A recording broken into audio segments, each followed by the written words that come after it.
So thank you very much for engaging me and to have me think a little bit more about the things that I do in class, sometimes quite naturally. So one of the things that I've started, one of the strategies I've started to use is the ePortfolio.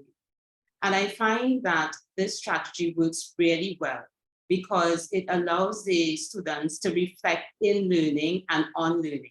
So it requires them to think about what they have learned while they are in the classroom, but also because it takes form of a reflective e-portfolio, it allows them to reflect on what they have learned after they have witnessed the class or after they have participated in the class, yes?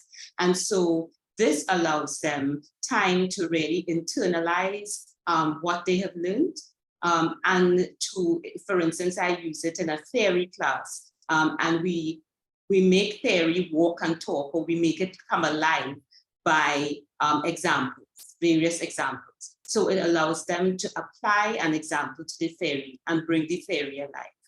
In my classes, in my ePortfolio classes, I also allow for differentiated learning. So students are allowed to reflect on what they've learned in class in a myriad of ways. So for example, people can write a blog, they can write the conventional journal entries, they can compose a piece of music, they can make an animated film, they can do a doodle, any kind of creative expression that allows them to make the theory walk and talk. So it recognizes the different ways in which learning takes place, but it also allows them to use the medium with which they are familiar, with which they enjoy, with which they work, because of course, I teach creatives, yes? So allowing them to speak to me, language, the things that they work in their practice in a theoretical framework. So that's one of the other benefits. So for instance, if you make a piece of music to express how you understand theory, you're using two forms of learning. So you're using music, composing music, but you're also allowed to express how the music reflects the theory through a written, expose or written kind of reflection on the piece of music. So that, and also it allows for a time, it gives some space between when the learning takes place in class and then how you internalize the learning. So that also is an interesting kind of way of learning, right? So how you construct learning. The other thing with the ePortfolio is that it allows you to organize your thoughts, organize your feelings and analyze in a particular way. And it brings the theory alive in a different way. So ePortfolios, I have found the students enjoy it, so it makes learning fun, but it also gives them some time between when they are presented with the knowledge and then how they internalize the knowledge. So they enjoy the ePortfolios, they enjoy the exercises. It's usually done as a summative assessment. So it gives them that time to kind of internalize all of the things that they've. So that's one of the things I've learned. Challenges with the ePortfolio in general is that it takes, a lot of time. Sometimes students think, well, it's just a reflective journal. It shouldn't take that much time.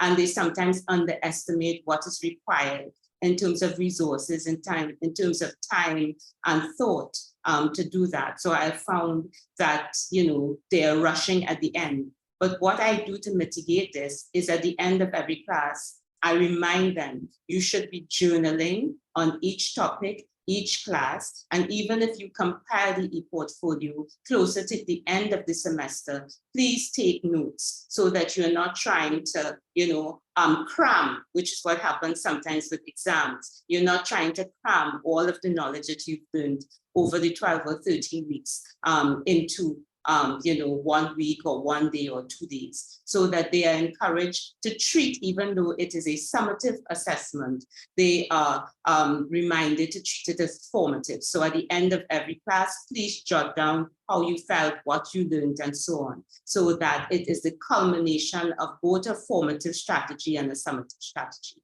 which makes it a very powerful form of teaching assessment. So those are some of the things that I have done. The other thing that I do a lot is peer teaching and learning. So in my PhD classes, for example, I allow students to teach each other. So I have certain topics. I will give a theoretical architecture for the topic, and then I allow each student to take a class. And the peers in the class, they assess the student, they question the student after the presentation. It's a 45 to 60-minute lecture that they engage in, and their peers actually assess them. So that is part of the learning process. It is a very democratized kind of classroom where you feel as if you're learning and teaching in a community. So it tends to kind of flatten the hierarchy of teaching and learning into a shared process. And I have found that the students really warm to this idea. They're very excited about, when they have to present, how they're going to present. And of course, there's a little bit of competition in terms of, I want to really do very well. And that, of course, is a sort of motivational strategy. Yeah. And the other kind of learning strategy I use, I call it an experiential approach. In one of the programs that I teach, which is the Creative Design and Entrepreneurship MA, which is offered at the Department of Creative and Festival Arts, I have used a natural or indigenous form of martial arts to teach business strategies. And that is kalinda or stick fighting.